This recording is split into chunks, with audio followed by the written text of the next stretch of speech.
Okay, good morning to all. આજના લેક્ચરમાં આપણે ઘનતાનું માપન છે જે ચાર ડેન્સિટોમીટર છે એમાં first pressure head type densitometer છે એ સ્ટડી કરશું. ઓકે, તો જીટીયુ ની ફાઇનલ એક્ઝામમાં આવી રીતે પૂછાય આવી રીતને કે explain the pressure head type densitometer. Okay, 3, 4 and 7 માર્ક્સમાં. તો સૌથી પહેલા તો આકૃતિ જોઈ લઈએ. બરાબર, આપણે અહીંયાથી ઉપર જોવો જોઈએ આકૃતિમાં. અહીંયાથી પ્રવાહી આપણે અંદર નાખીએ. બરાબર, અને આપણે જે હાઈટ છે એ કોન્સ્ટન્ટ રાખવાની છે. અહીંયા એક ટેન્ક આપેલું છે, પછી અહીંયા ડેન્સિટી સિગ્નલ છે, પછી એલિવેશન એ અને એલિવેશન બી આપેલું છે, પછી લો પ્રેશર, હાઈ પ્રેશર, અને અહીંયાથી જે છે એ લિક્વિડ બહાર આવી જાય. ઓકે, ટૂંકમાં ડેન્સિટી માપવી હોય તો એના માટે પ્રેશર હેડ ટાઈપ ડેન્સિટોમીટર, પ્રેશર માપવું એના માટેનું આ પ્રેશર હેડ ટાઈપ ડેન્સિટોમીટર છે. ઓકે, તો ડેન્સિટી માપવા માટેની આ સૌથી સરળ પદ્ધતિ છે. આપણે જે ચાર જે ભણવાના છે એમાંથી આ જે પ્રેશર હેડ ટાઈપ ડેન્સિટોમીટર છે આ એકદમ સરળ પદ્ધતિ છે. આ પદ્ધતિને હાઇડ્રોસ્ટેટિક હેડ પદ્ધતિ પણ કહેવામાં આવે છે. ઓકે, આપણે પ્રેશર હેડ ટાઈપ ડેન્સિટોમીટર છે તો એને આપણે હાઇડ્રોસ્ટેટિક હેડ પદ્ધતિ પણ કહેવામાં આવે છે. હવે આ પદ્ધતિ છે પ્રેશર હેડ ટાઈપ લેવલ માપન માટે જ છે. બરાબર, પ્રેશર માપવું હોય એના માટે જ આ જે છે પદ્ધતિ એટલે કે ટેકનોલોજી યુઝ થતી હોય. બરાબર, હવે આ પદ્ધતિમાં ઘનતા માપવાની હોવાથી પ્રવાહીનું લેવલ અચળ રાખવામાં આવે છે. આપણે આમાં ડેન્સિટી માપવી છે તો જેથી કરીને આપણે જે લિક્વિડ હોય એનું જે લેવલ છે એ કોન્સ્ટન્ટ રાખવામાં આવે છે. ઓકે, બરાબર, હવે એની આકૃતિ આપણે નીચે દર્શાવેલી છે. ક્લિયર આટલું કે ડેન્સિટી માપવા માટેની આ જે છે એ સૌથી સરળ ટેકનિક એટલે કે પદ્ધતિ છે, અને આ પદ્ધતિને આપણે હાઇડ્રોસ્ટેટિક હેડ પદ્ધતિ પણ કહેવામાં આવે છે. આ પદ્ધતિમાં આપણે પ્રેશર હેડ ટાઈપ લેવલ માપન માટે છે પ્રેશરનું આપણે જે લેવલ માપવું હોય એના માટે જ આ ટેકનિક યુઝ થતી હોય, અને આ પદ્ધતિમાં આપણે ઘનતા માપવાની હોય જેથી કરીને લિક્વિડનું લેવલ હોય એ કોન્સ્ટન્ટ રાખવામાં આવે છે. ઓકે ધ્રુવીન, બરાબર, અને એની આકૃતિ આપણે નીચે આપેલી છે. બરાબર, તો આવડી જાય આકૃતિ. સૌથી પહેલા એક ટેન્ક ડ્રો કરી લેવાનું, પછી ઉપરથી આપણે કોઈ લિક્વિડ એમાં અંદર નાખશું, પછી અહીંયા કોન્સ્ટન્ટ લેવલ રાખશું, પછી પ્રવાહી આપણે માપવાનું છે જેની ઘનતા એ આમાં ભરવાનું છે, અને અહીંયા આપણે જે છે બધા એલિવેશન એ ડેન્સિટી સિગ્નલ રાખેલું છે. લો પ્રેશર માપવા માટે, ડેન્સિટી માપવા માટેના આપણે અહીંયા બધા જે છે બધા ગોઠવેલા છે ઇન્સ્ટ્રુમેન્ટ. બરાબર, હવે આકૃતિમાં દર્શાવ્યા મુજબ જે ડીપી ટ્રાન્સમીટરની પદ્ધતિ છે એ ટેન્કના તળિયે તેમજ ટેન્કની ઉપરથી બાજુએ આ બે પોઈન્ટ વચ્ચે ઉત્પન્ન થતા દબાણનો તફાવત સતત માપવામાં આવે છે. બરાબર, આકૃતિમાં જે દર્શાવ્યું એમાં જે ડીપી છે, ડીપી ટ્રાન્સમીટર, બરાબર, ટ્રાન્સમીટરની મદદથી ટેન્કના તળિયે તેમજ ટેન્કની ઉપરની બાજુએ આ બે પોઈન્ટ વચ્ચે ઉત્પન્ન થતા દબાણનો તફાવત સતત માપતું હોય છે. બરાબર, ટેન્કના તળિયે તેમજ ટેન્કની ઉપર બાજુ બે પોઈન્ટ વચ્ચે જે દબાણ ઉત્પન્ન થાય એનો તફાવત સતત આ ટ્રાન્સમીટર મેજર કરતું હોય. રેડી, ખ્યાલ આવી ગયો શું કરતા હોય કે ડીપી ટ્રાન્સમીટર અહીંયા જે આપેલું છે, બરાબર, એ ટેન્કના તળિયે તેમજ ટેન્કની ઉપરની બાજુએ બે પોઈન્ટ વચ્ચે ઉત્પન્ન થતા દબાણ એટલે કે પ્રેશરનો ડિફરન્સ રેગ્યુલરી કોન્સ્ટન્ટ એ માપતા હોય છે.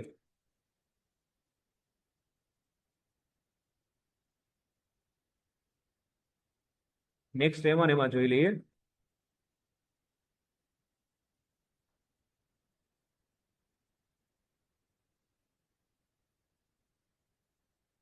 હવે આ જે દબાણનો તફાવત છે હંમેશા પ્રવાહીની ઘનતા અને પ્રવાહીના લેવલના સમપ્રમાણમાં હોય છે. બરાબર, જે પ્રેશર હોય એનો ડિફરન્સ છે એ જે લિક્વિડ હોય એની ડેન્સિટી અને લિક્વિડના લેવલના સમપ્રમાણમાં હોય છે, એટલે કે ઇક્વિવેલન્ટ હોય છે, અને એનો સંબંધ આપણે નીચેના સૂત્ર દ્વારા મેળવી શકીએ, જેમાં delta P equal to rho W into H into SG. Okay, હવે એસજી છે એનું સૂત્ર છે રો સેમ્પલ ના છેદમાં રો ડબલ્યુ, એટલે રો ડબલ્યુ અને રો ડબલ્યુ કેન્સલ આઉટ થઈ જશે. હવે ડેલ્ટા પી આપેલું છે તો એ દબાણનો તફાવત છે એચપી માઇનસ એલપી, એટલે હાઈ અને લો, બરાબર. તો એ આપણે તફાવત મળશે. પછી એચ છે એ પ્રવાહીની હાઈટ છે, પછી રો ડબલ્યુ છે પાણી, એટલે કે રેફરન્સ તરીકે આપણે ઘનતા લીધી છે, અને રો સેમ્પલ એટલે સેમ્પલની ઘનતા. રેડી? ઓકે, તો આટલું સૂત્ર યાદ રહી જશે, બરાબર. આ સૂત્રની મદદથી આપણે જે છે એ દબાણનો તફાવત, સોરી, પ્રેશરનો ડિફરન્સ મેજર કરી શકીએ. ઓકે, બરાબર. હવે આ કિસ્સામાં માપન દરમિયાન હાઈટ એચ છે એ અચળ રહેતી હોવાથી દબાણનો તફાવત ઘનતાના લીધે જ બદલાય છે, બરાબર. ઓકે, આથી દબાણના તફાવતમાં થતા ફેરફારનો ઘનતાના સ્વરૂપમાં કેલિબ્રેટ કરવાથી પ્રવાહીની ઘનતા જાણી શકાય છે. તેમાં ડેલ્ટા પી એટલે કે જે છે દબાણનો તફાવત એ સમપ્રમાણમાં છે રો સેમ્પલની ઘનતાના, બરાબર. એચ કોન્સ્ટન્ટ છે એટલા માટે આપણે એને ઇક્વિવેલન્ટ લીધેલું છે.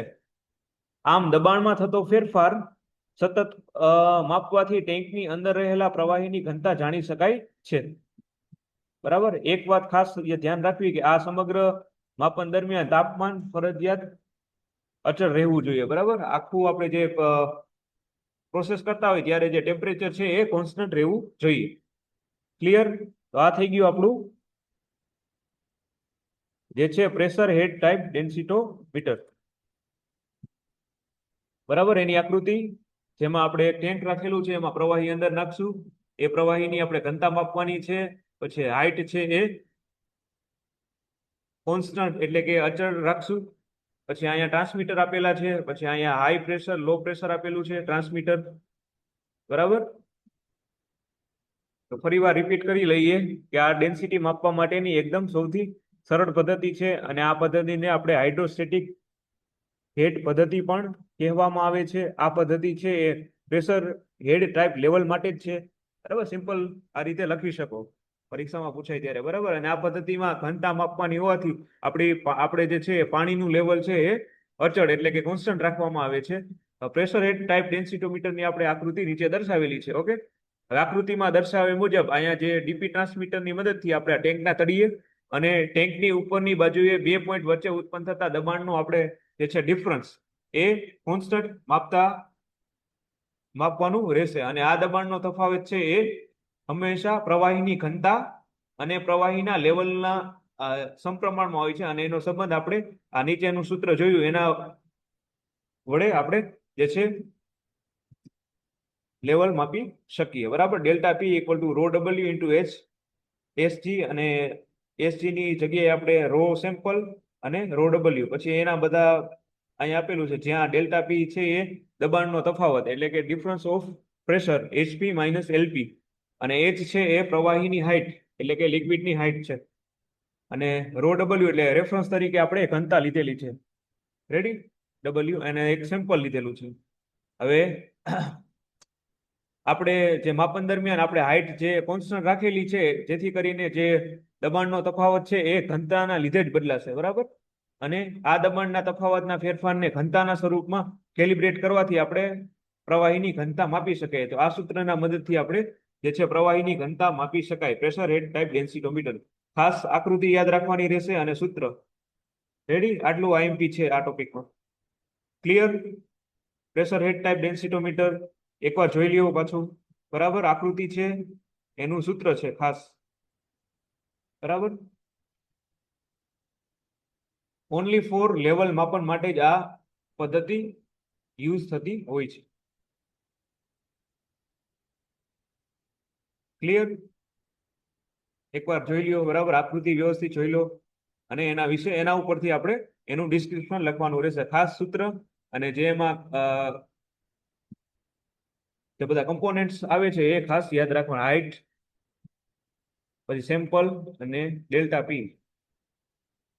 Okay, pressure head type ડેન્સિટોમીટર. 4 અથવા 7 માર્ક્સમાં GPU ની ફાઇનલ પરીક્ષામાં પૂછાઈ શકે. Clear? Pressure head type ડેન્સિટોમીટર. Ready? યાદ રહી જાય એકદમ સિમ્પલ આકૃતિ.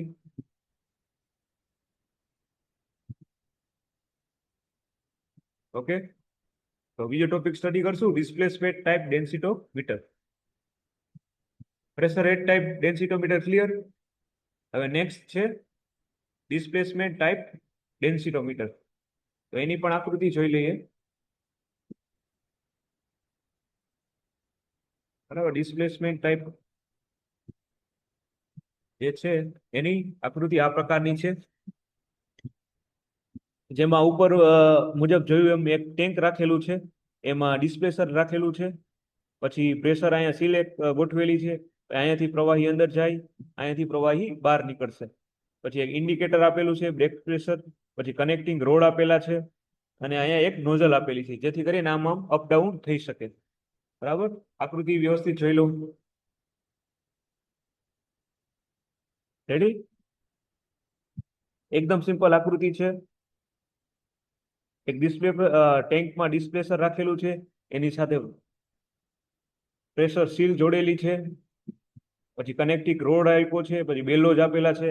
એ સ્પ્રિંગના લીધે અપડાઉન થાય, જેથી કરીને મૂવમેન્ટમાં વાંધો ન આવે. બરાબર, અને અહીંયા એક ઇન્ડિકેટર આપેલું છે, બેક પ્રેશર આપેલું છે, પછી નોઝલ આપેલી છે, જેથી કરીને અપડાઉન મૂવમેન્ટ થઈ શકે.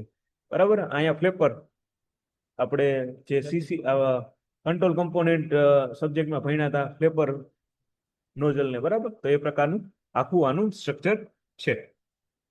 આકૃતિ વ્યવસ્થિત જોઈ લ્યો. બરાબર, શું કરવાનું? સૌથી પહેલા તો એક ટેન્ક લેવાનું, એની અંદર પ્રવાહી અહીંયાથી અંદર નાખવાનું, અહીંયાથી બહાર જાય. પછી કનેક્ટિંગ રોડ આપેલા છે, કનેક્ટ કરવા માટે ઇન્ડિકેટર આપેલું છે, બેક પ્રેશર આપેલું છે, બેલો આપેલા છે, ફ્લેપર અને નોઝલ આપેલી છે. રેડી? આકૃતિ જોઈ લ્યો વ્યવસ્થિત. ડિસ્પ્લેસર ટાઈપ ડેન્સિટોમીટર. ટોટલ 4 પ્રકારના આપણે ડેન્સિટોમીટર ભણવાના છે. બરાબર, એમાં આપણે ફર્સ્ટ સ્ટડી કરી લીધું પ્રેશર હેડ ટાઈપ, અને આ નેક્સ્ટ છે ડિસ્પ્લેસર ટાઈપ ડેન્સિટોમીટર. Okay,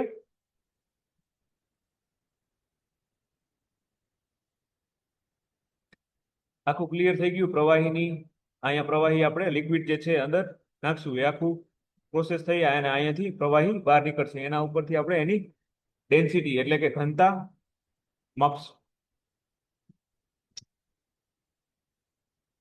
clear? આકૃતિ આવડી છે? યાદ રહી જાય? ડિસ્પ્લેસમેન્ટ ટાઈપ ડેન્સિટોમીટર પૂછે તો. હવે એનું ડિસ્ક્રિપ્શન જોતા જઈએ. તો આ પ્રકારનું જે ડેન્સિટોમીટર છે, આર્કિમિડીઝના સિદ્ધાંત પર કાર્ય કરે છે. એટલે આપણે આર્કિમિડીઝના સિદ્ધાંત યાદ નથી રાખવાનો, બટ એના જે છે પ્રિન્સિપલ એટલે કે સિદ્ધાંત પર કાર્ય કરે છે, જેનું આપણે જોઈએ તો કોઈ પણ પદાર્થનું છે એ પ્રવાહીમાં ડુબાડવાથી તે પદાર્થ પર લાગતું બાયોન્સી ફોર્સ તે પદાર્થ દ્વારા ખસેડાતા પ્રવાહીના વજન જેટલું હોય છે. બરાબર, તો આર્કિમિડીઝનો સિદ્ધાંત શું કહે છે કે કોઈ પણ પદાર્થ હોય એને કોઈ પ્રવાહીમાં ડુબાડવામાં આવે તો તે પદાર્થ ઉપર લાગતું બાયોન્સી ફોર્સ એટલે એક પ્રકારનું ફોર્સ છે, બળ, તો એ પદાર્થ દ્વારા ખસેડાતા પ્રવાહીના વજન જેટલું હોય. એટલે ફોર્સ જેટલું હોય જેટલું આપણે ફોર્સ એને આપી એ જે પદાર્થ હોય એના વજન જેટલું હોય છે. ક્લિયર? ખ્યાલ પડી ગયો? શું થાય? આ ડેન્સિટોમીટર છે એ આર્કિમિડીઝના સિદ્ધાંત પર કાર્ય કરે છે કે જેમાં કોઈ પણ પદાર્થ હોય એને કોઈ પ્રવાહીમાં ડુબાડવાથી તે પદાર્થ ઉપર લાગતું બાયોન્સી ફોર્સ એ પદાર્થ દ્વારા ખસેડાતા પ્રવાહીના વજન જેટલું હોય છે. અને આકૃતિ આપણે નીચે મુજબ દર્શાવેલી છે. બરાબર, હવે આખું ડિસ્ક્રિપ્શન લખી નાખવાનું કે આકૃતિમાં દર્શાવ્યા મુજબ ડિસ્પ્લેસમેન્ટ પ્રકારના ડેન્સિટોમીટરમાં એક ટેન્ક રાખેલું છે, જેમાં 2 ઓપનિંગ અને 2 ઓપનિંગ હોય છે, એક તો પ્રવાહી અંદર જવા માટે અને પ્રવાહી બહાર જવા માટે. થઈ ગયું ફર્સ્ટ પોઈન્ટ ક્લિયર કે ભાઈ આકૃતિ દર્શાવેલું છે જેમાં ડિસ્પ્લેસર પ્રકારના ડેન્સિટોમીટરમાં એક ટેન્ક હોય છે, એમાં 2 ઓપનિંગ હોય છે, એક ઓપનિંગ અને ક્લોઝિંગ, પ્રવાહી અંદર જવા માટે અને બહાર જવા માટે. હવે એક ઓપનિંગ નીચે હોય છે, બરાબર, જે આપણે અહીંયા આકૃતિમાં દર્શાવેલું છે, જ્યાંથી પ્રવાહી અંદર જાય છે. બરાબર, આકૃતિ ઉપરથી જ આપણે ડિસ્ક્રિપ્શન લખવાનું છે જોઈ જઈને. બરાબર, એટલે અને બીજી બાજુ ઉપર છે જ્યાંથી પ્રવાહી બહાર આવશે. બરાબર, અને પ્રેશર સીલ મારફતે એક સળિયો ડિસ્પ્લેસમેન્ટ સાથે જોડેલો છે. બરાબર, હવે આ ડિસ્પ્લેસમેન્ટની હલનચલન એટલે કે ઉપર નીચે થવા માટે આપણે જે છે બાયોન્સી બળ એના સમપ્રમાણમાં હોય અને એના જે બાયોન્સી બળ છે એ પ્રવાહીના ઘનતાના સમપ્રમાણમાં હોય છે. એટલે બે એકસરખું હોવાથી ઉપર નીચે થઈ શકે. બરાબર, બાયોન્સી ઉત્પાવલક બળ એ થોડુંક ડિફિકલ્ટ લાગશે એકદમ, બટ આપણે બાયોન્સી ફોર્સ યાદ રાખવાનું. રેડી? અને ડિસ્પ્લેસનની આ હલનચલન ફેફર નોઝલ દ્વારા અને બેલોઝની મદદથી ન્યુમેટિક સિગ્નલના સ્વરૂપમાં એને રૂપાંતર કરે છે. આ ફેફર નોઝલથી અને બેલોઝથી હલે એનાથી આપણે જે ન્યુમેટિક સિગ્નલમાં એને રૂપાંતરિત કરવામાં આવે છે. ઓકે, જે પ્રેશર હોય એ. હવે આ રચનામાં જે છે નોઝલમાં બેક પ્રેશર ઉત્પન્ન થાય છે તે ઘનતાના સમપ્રમાણમાં હોય છે. જે બ્રેક પ્રેશર હોય એ ડેન્સિટીના ઇક્વિવેલેન્ટ હોય છે. બેલોઝનો ઉપયોગ નેગેટિવ ફીડબેક આપી સિસ્ટમને સ્ટેબલ કરવા માટે રાખવામાં આવે છે. બરાબર, બેલોઝનો ઘણો ઉપયોગ થતો હોય પણ આ ડેન્સિટોમીટર માટે જે છે એ ફીડબેક નેગેટિવ ફીડબેક આપી સિસ્ટમને સ્ટેબલ રાખવા માટે બેલોઝનો ઉપયોગ કરવામાં આવે છે. આનું થઈ ગયું ડિસ્પ્લેસન. હવે આપણે એની કાર્ય પદ્ધતિ જોઈએ. તો આકૃતિમાં દર્શાવ્યા પ્રમાણે જે પ્રવાહીની ઘનતા માપવાની હોય તે પ્રવાહી વડે સંપૂર્ણ ટેન્ક ભરવામાં આવે. આખું ટેન્ક ભરી દેવાનું. જે પ્રવાહીની આપણે ડેન્સિટી એટલે કે ઘનતા માપવાની હોય એના આખું ટેન્ક ભરી દેવાનું. હવે ટેન્કની અંદર ડિસ્પ્લેસર સંપૂર્ણ આ ડિસ્પ્લેસર રાખેલું છે એ સંપૂર્ણ પ્રવાહીમાં ડૂબાડેલું હોવું જોઈએ, એટલે આખું ડૂબેલું હોવું જોઈએ ડિસ્પ્લેસર. બરાબર, જેના લીધે આપણે આઉટપુટ ઘનતાના સમપ્રમાણમાં મળે. બરાબર, આખું ડિસ્પ્લેસર ડૂબી જાય એટલે ઘનતા જે છે એ આપણે સમપ્રમાણમાં મળે. હવે આકૃતિમાં દર્શાવ્યા પ્રમાણે આ પદ્ધતિમાં ન્યુમેટિક ફોર્સ બેલેન્સ પ્રકારની રચના વાપરવામાં આવી છે જે નેગેટિવ ફીડબેક જનરેટ કરે છે. બરાબર, આમાં ન્યુમેટિક ફોર્સ બેલેન્સ પ્રકારની રચના આપેલી છે જેથી કરીને નેગેટિવ ફીડબેક જનરેટ થાય.